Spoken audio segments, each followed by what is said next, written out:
Hello बच्चों, कैसे हैं आप सब। आज के इस वीडियो में हम बात करेंगे अबाउट प्रिंसिपल ऑफ सुपरपोजिशन। ठीक है, प्रिंसिपल ऑफ सुपरपोजिशन जो है कोई बहुत बड़ा सा टॉपिक नहीं है, बट बहुत इंपॉर्टेंट हो जाता है उन क्वांटिटीज के लिए जो वेक्टर क्वांटिटीज हो।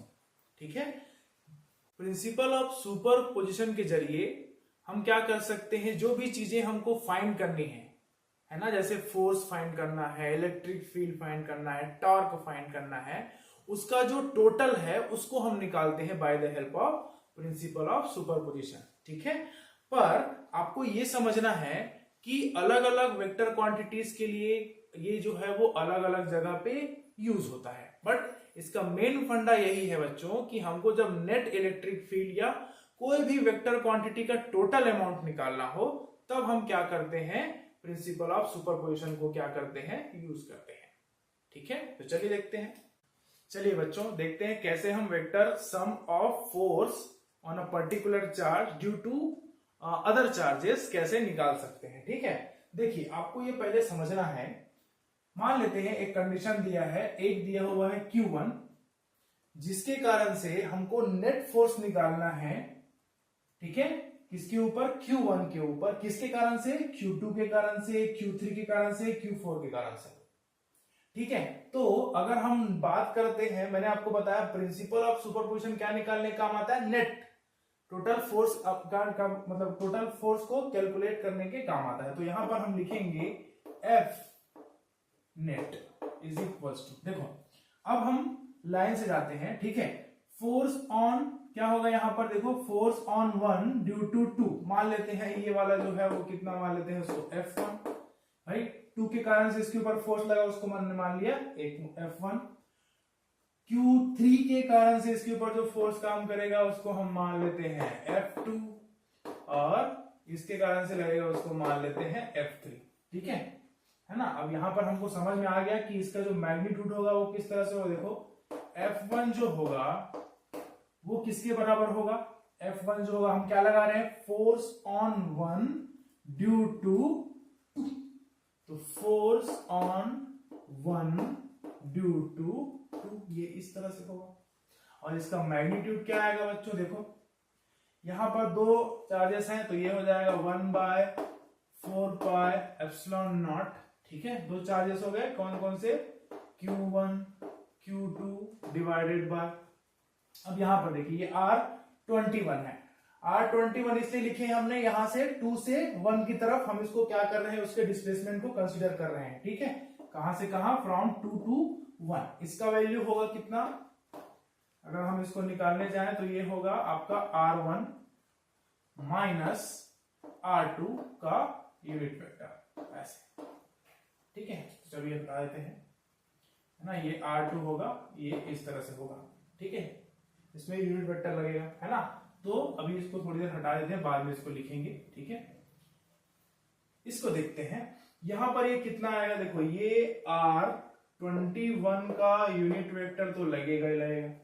ठीक है, और साथ ही साथ यहां पे क्या रहेगा, R21 होल स्क्वायर, क्योंकि R का स्क्वायर होता है, जितना इसका डिस्टेंस होगा उसका स्क्वायर। इसी तरह से F2 को निकालेंगे बच्चों, तो F2 क्या हो जाएगा, वेक्टर लगा देते हैं क्योंकि ये वेक्टर के फॉर्म में निकलता है ना। तो ये जो है आपका हो जाएगा F, अब देखो फोर्स ऑन 1 ड्यू टू 3, तो ये हो जाएगा 1 3 के बराबर वेक्टर फॉर्म में, तो ये आएगा 1/4 पाई एप्सिलॉन नॉट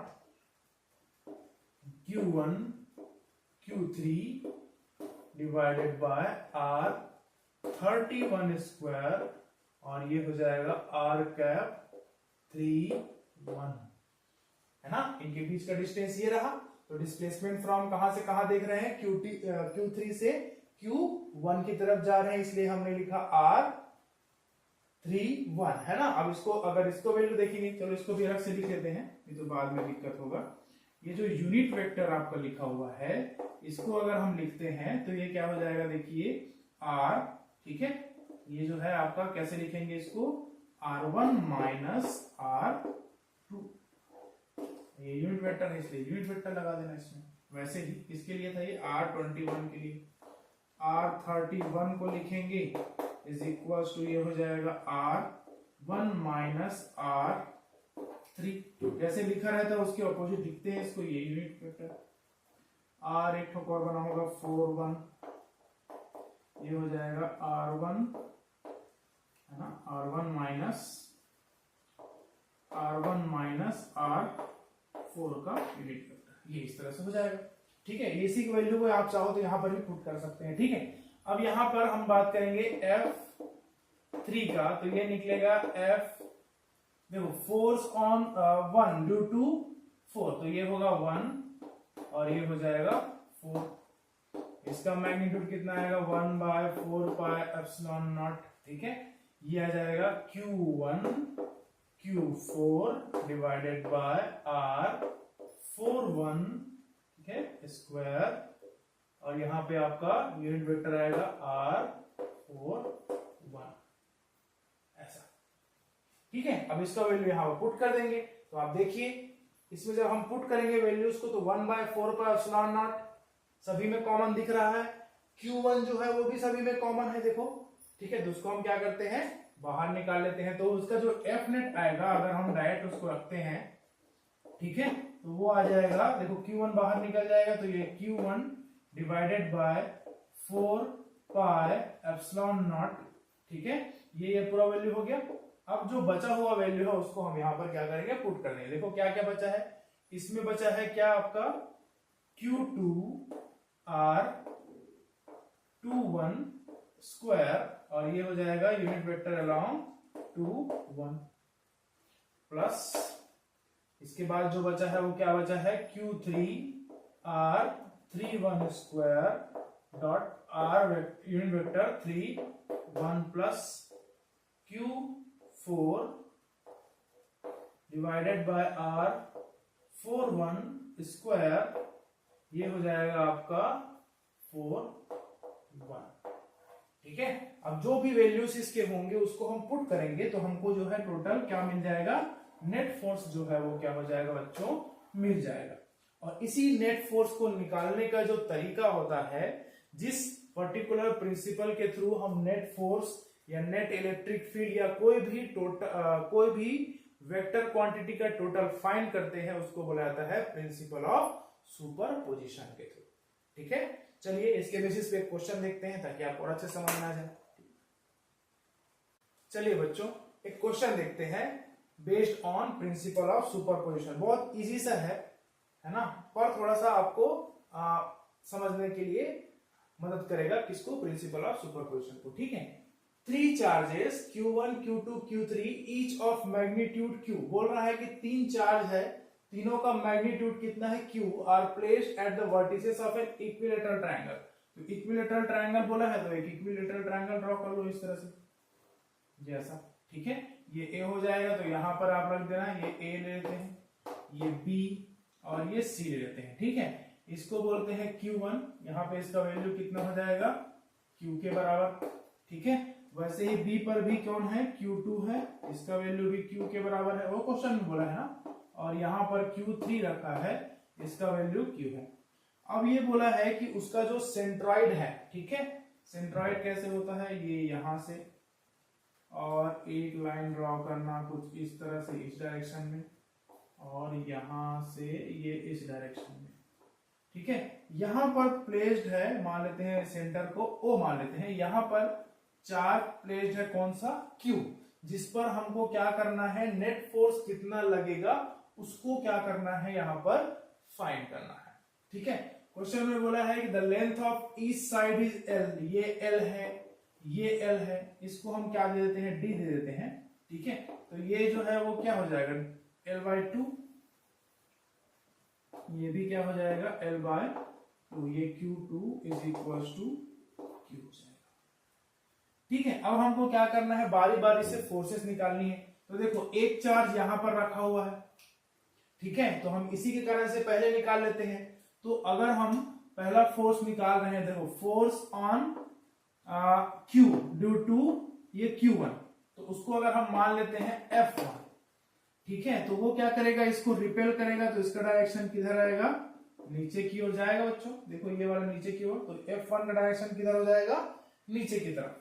ठीक है, तो उसको लगा के देखते हैं कितना होगा, देखो F1, ठीक है, ये हो जाएगा 1/4πε0।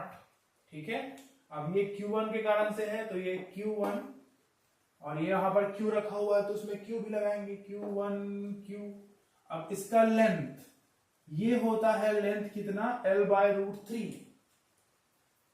ठीक है, ये हो जाता है L/√3 का होल स्क्वायर, क्योंकि R का स्क्वायर लेना है हमको, है कि नहीं। अब इसका डायरेक्शन देखो कैसे है, अलोंग AO, डायरेक्शन लिखेंगे यहां पर अलोंग AO लाइक दिस। ठीक है, ये तो हो गया F1 का वैल्यू। अब यहां पर दूसरे के कारण निकालेंगे, उसको लिख देते हैं, इसको ये अगर F2 निकालते हैं तो ये कितना निकलेगा, 1/4πε0। ठीक है, ये निकलेगा Q2 Q डिवाइडेड बाय ये कितना हो जाएगा आपका, इसका लेंथ कितना है,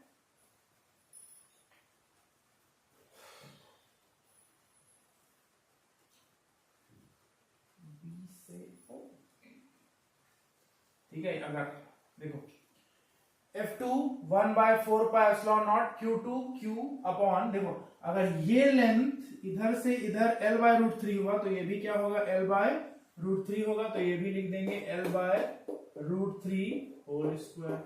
और ये कहां पे होगा बच्चों, डायरेक्शन अलोंग BO। देखो ये B से O जाएगा, कौन, इधर, ये कौन जा रहा है, F2, ये F2 का डायरेक्शन। ठीक है, नीचे की तरफ कौन आया है, F1। अब F3 निकालेंगे, F3 जो है, ठीक है, वो क्या निकलेगा, 1/4πε0। ठीक है, Q3 Q डिवाइडेड बाय इसका भी लेंथ क्या होगा, सेम होगा, तो ये हो जाएगा √3 होल स्क्वायर। और इसका डायरेक्शन किधर होगा बच्चों, अलोंग, क्या हो जाएगा, ये C से O की तरफ, CO डायरेक्शन में हो जाएगा ये। ठीक है, ये तीनों इक्वेशन समझ में आया आपको, इसको तो आप भी बना सकते थे आराम से, बस डायरेक्शन देखना था। ओके, अब हमको बोला है कि हमको नेट निकालना है, कहां पर, यहां पर क्या निकालना है, नेट फोर्स निकालना है इसमें। अब आप देखो बच्चों, ये तो समझ में आ गया कि इसके कारण से जो फोर्स लग रहा है वो नीचे जा रहा है। ठीक है, आपको ये समझना है कि यहां पर दो फोर्सेस इस तरह से पर्टिकुलर एंगल पे क्या कर रही हैं, एक्ट कर रहा है। ये दो फोर्सेस जो है, देखो ये F2 है अलोंग BO, यहां पर F3 बनेगा अलोंग CO, और दोनों के बीच का एंगल जो है वो कितना होगा आपका, 180 डिग्री, है ना, क्योंकि इक्विलेटरल ट्रायंगल है, तो वो जो सेंट्रॉइड है वो कितना बनाते हैं आपका, 180 डिग्री इधर बनाएगा, 180 डिग्री इधर, ऐसे इस तरह से बनेगा पूरा टोटल। ठीक है, अब हमको क्या करना है, नेट फोर्स निकालना है। तो नेट फोर्स के लिए देखो, ये जो इनका जो रिजल्टेंट है वो हमको चाहिए, किसका, F2 और F3 का। वो इसलिए क्योंकि F2 और F3 जो है वो क्या है, दो वेक्टर्स बोल सकते हैं, फोर्स है, जिनका डायरेक्शन कुछ इस तरह से है कि उनके बीच का एंगल जो है वो कितना डिग्री है, 120 डिग्री। अब अगर हम इसको देखें, F2 और F3, ये F2 और F3 जो है उनका मैग्नीट्यूड क्या है बच्चों, यहां पर चार्ज के रिस्पेक्ट में बस अलग है, बाकी, है ना। अब आप इसको भी देखोगे, Q2 का वैल्यू भी कितना है, Q, और Q3 का वैल्यू भी कितना है, Q। तो दोनों का मैग्नीट्यूड क्या है, सेम है। देखो ये Q2 Q, और ये L/√3, L/√3 यहां पर भी है, तो बाकी तो इसका सेम आएगा। अब इस Q2 और Q3 का वैल्यू भी क्या है, Q है, तो इसका भी वैल्यू अगर सेम हो गया तो ये F2 और F3 क्या हो गए, सेम हो गए। अगर कोई दो वेक्टर जो है वो क्या होते हैं, इक्वल होते हैं, अगर कोई दो वेक्टर जो है वो क्या होते हैं, इक्वल होते हैं, तो उसका जो रिजल्टेंट होता है वो निकलता है बीचों बीच। तो देखो इसका रिजल्टेंट किधर निकलेगा, बीचों बीच ऊपर की तरफ जाएगा। मान लेते हैं कि ये जो है उसका हमने नाम दे दिया F'। ठीक है, तो यहां पर अगर हम इसको लिखो, फिर मिटाता हूं मैं। ठीक है, अब क्या निकालेंगे, F' निकालेंगे, किसके लिए, तो हमको निकालना है एफ डैश। ठीक है, तो ये क्या हो जाएगा आपका किसके किसके लिए होगा, ये रिजल्टेंट ऑफ F2 है ना प्लस F3 का रिजल्टेंट। और हमको पता है कि दोनों वेक्टर जो है वो क्या है, इक्वल है, इसीलिए उनका डायरेक्शन क्या होगा, मतलब जो उनका रिजल्टेंट होगा उन दोनों के बीच में से निकलेगा। ठीक है, तो यहां पर इन दोनों का जो रिजल्टेंट आएगा वो आएगा कुछ इस तरह से 2F2 cos थीटा बाय 2। ठीक है, इसको आप कैसे याद रखेंगे, अगर कोई दो वेक्टर है, vector A equals to vector B है, तो इस केस में इनका जो रिजल्टेंट होगा वेक्टर R, जो रिजल्टेंट होगा इसका वो आता है आपका 2A cos थीटा बाय 2। ये आप याद रखेंगे। ठीक है, तो ये इस तरह से आ गया। अब यहां पर देखो ये 2F2 का वैल्यू हम रख देंगे 1/4 pi epsilon not. 4 pi epsilon not क्या था, F2 मतलब बोलेंगे ये तो Q ही आ रहा था, क्योंकि सभी तीनों चार्जेस का वैल्यू क्या दिया हुआ सेम, तो Q डिवाइडेड बाय कितना, यहाँ पे था ये L/√3 का होल स्क्वायर, तो L स्क्वायर बाय √3 का स्क्वायर कितना होगा 3। अब यहां पर देखो बच्चों ये cos थीटा 2 है, मैंने बोला कितना डिग्री एंगल बनेगा वहां पर 120, तो यहाँ पे हो जाएगा cos 120/2, तो cos 60 हो जाएगा ये ऐसा। ठीक है, अब इसको देखो ये 3 ऊपर चला जाएगा, तो 2 × 1/4 पाई एप्सिलॉन नॉट, ठीक है, into 3Q divided by L square into ये cos 60 का वैल्यू 1/2, ये 2 से ये 2 कटेगा, तो हमको कितना मिलेगा बच्चों, यहाँ पर F dash is equal to 1/4 pi epsilon naught 3Q divided by L square. ये मिला किसका वैल्यू, F डैश का वैल्यू। और अगर आप F1 को चेक करेंगे उसका भी वैल्यू क्या है, सेम है।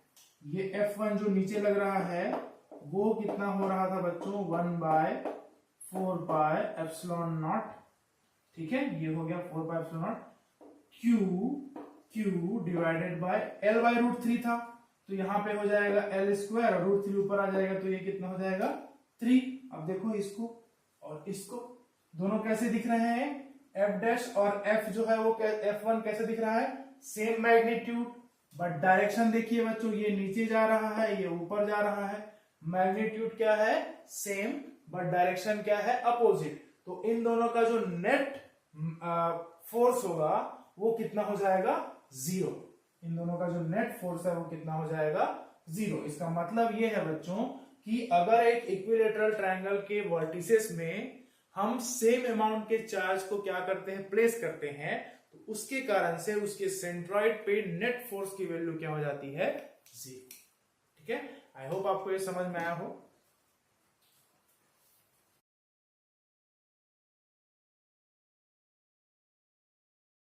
चलिए बच्चों, अब हम बात करेंगे Coulomb's law in vector form. ठीक है, बहुत कॉम्प्लिकेटेड सा लगता है सभी को, पता नहीं क्यों, है ना, बच्चे लोग बोलते हैं सर समझ में नहीं आ रहा।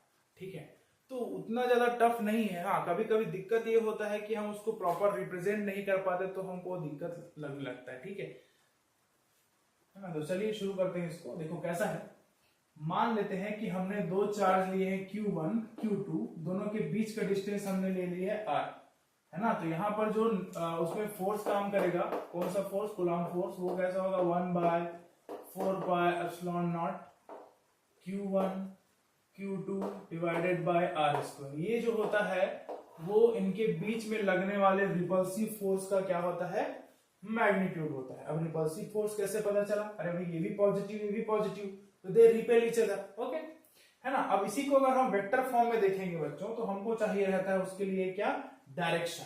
किसके डायरेक्शन, अब मुझे देखो इसमें मैं दो फोर्सेस निकालूंगा। मान लेते हैं कि इस 1 के कारण से, है ना, इस 2 पर जितना फोर्स लगेगा तो उसको मैंने नाम दिया हुआ है F21। अब यहां पर मैं वेक्टर लगाऊंगा, ठीक है, तो ये आता है कुछ इस तरह से 1/4 4 पाई एप्सिलॉन नॉट, ठीक है। ये हो जाएगा Q1 Q2 डिवाइडेड बाय क्या हो जाएगा, ये देखो R21 का स्क्वायर डॉट में रहेगा R21 कैप, ठीक है। अब देखो यहां पर ये है कि थोड़ा सा आपको समझना पड़ेगा कि R21 है, ठीक है। यहां से हम 1 से 2 की तरफ जा रहे हैं, तो ये 1 से 2 की तरफ कौन सा है आपका, ये 2-1 वाला फोर्स, ठीक है। इसी तरह से जब हम बात करेंगे फोर्स F112 का, ठीक है, तो यहां पर आएगा ये 1/4 pi epsilon not Q1 Q2 divided by R12 square dot R12, ये क्या, ठीक है। ये इस तरह से हो गया, है ना। कैसे होगा, देखो जब हम यहां से Q2 से Q1 की ओर जाएंगे तो हमारा यूनिट वेक्टर इसके अलोंग काम करेगा, तो ये हमने लिख दिया F12, ठीक है।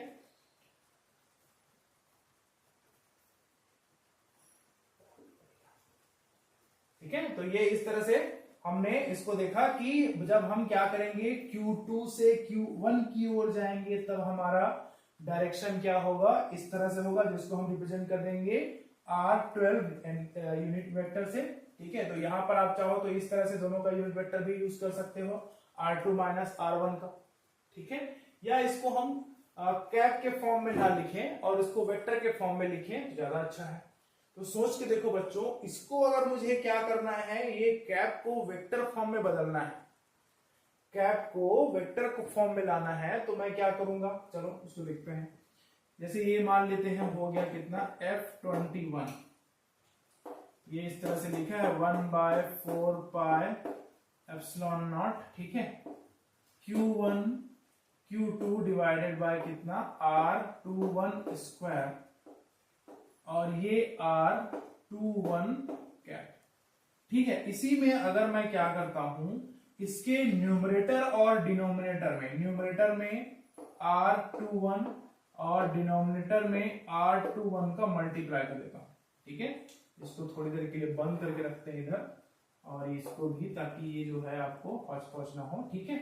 मैंने इसको उठाया और क्या किया, इसके न्यूमरेटर और डिनोमिनेटर में R21 का क्या कर दिए, मतलब मल्टीप्लाई कर दिया, ठीक है। तो देखो ये जो है इन दोनों का अलग बने, इसको देखो ये क्या हो जाएगा, ये हो जाएगा 1/4 पाई एप्सिलॉन नॉट। अब इसको देखो, इन दोनों को अगर हम बात करेंगे बच्चों, तो ये हमको बना के देगा कितना, R21 वेक्टर, ठीक है। और ये जो नीचे वाला पोर्शन है, सॉरी पहले इसको नहीं लिखते हैं, थोड़ी देर इसको बताते हैं।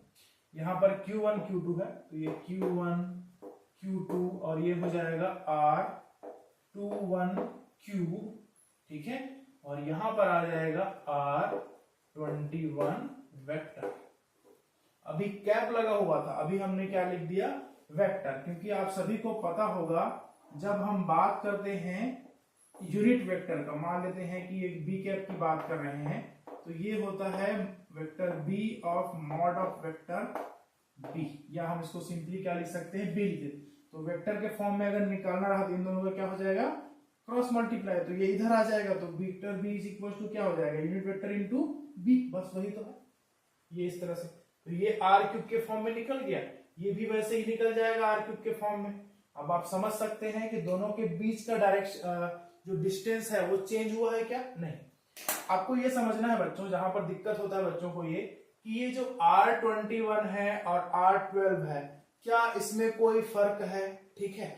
तो फर्क इतना सा ही है, बस हमारे देखने के तरीके में।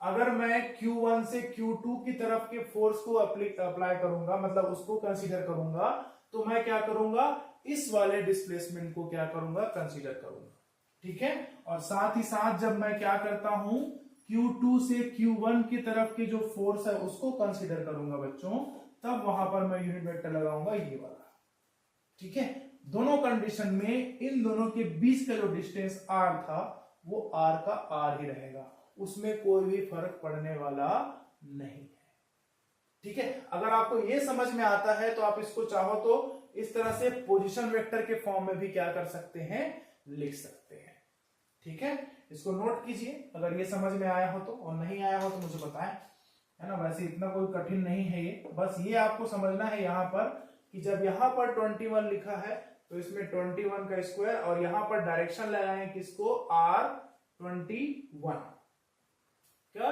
यूनिट वेक्टर क्यों, यूनिट वेक्टर क्यों, क्योंकि इसका डायरेक्शन देखो कैसे जा रहे हैं हम, force on two due to 1, मतलब हम यहां से ही चल रहे हैं इस तरह से, ठीक है ना। ये इधर चल रहे हैं और एक इधर चल रहा है, ठीक है, ये इधर चल रहे हैं, कहां से कहां, 1 से 2 की तरफ जा रहे हैं, तो ऐसे लगाएंगे R21, ठीक है। तो ये क्या हो जाएगा, R1 माइनस R2, और ये जो है आपका F12 की तरफ जाएंगे तो Q2 से Q1 की तरफ, तो ये यूनिट वेक्टर कहां से काम करेगा, इस तरह से, है ना। ये R21 किधर से किधर काम करेगा, फ्रॉम Q1 टू Q2, और ये वाला यहां से यहां, ठीक है ना। दोनों का जो डायरेक्शन है, देखो हमको ये समझ में आ गया कि ये जो R यूनिट वेक्टर है, या हम इसको इसी को कन्वर्ट किए थे किस फॉर्म में, वेक्टर के फॉर्म में, ठीक है। तो अगर वेक्टर के फॉर्म में भी देखें या यूनिट वेक्टर, तो यहां पर ये हो जाएगा कि ये जो R12 है इक्वल टू में किसके है, माइनस R21 के। दोनों का डायरेक्शन कैसा है, अपोजिट, बट दोनों के बीच का जो डिस्टेंस है वो कैसा है, R। जब हम यहां से यहां जा रहे हैं तो R21 लिख रहे हैं, इधर से इधर जा रहे हैं तो R12 लिख रहे हैं, दोनों का डायरेक्शन कैसा हो जाएगा, अपोजिट। इसी कारण से आपका जो फोर्स होगा, कौन सा force, F12 is equal to minus किसके बराबर हो जाएगा, ये F21 के। इसको इधर ले आओ बच्चों, तो ये F12 plus F21 is equal to कितना हो जाता है, 0। तो यहां पर देखो नेट फोर्स की वैल्यू कितना मिल गया हमको,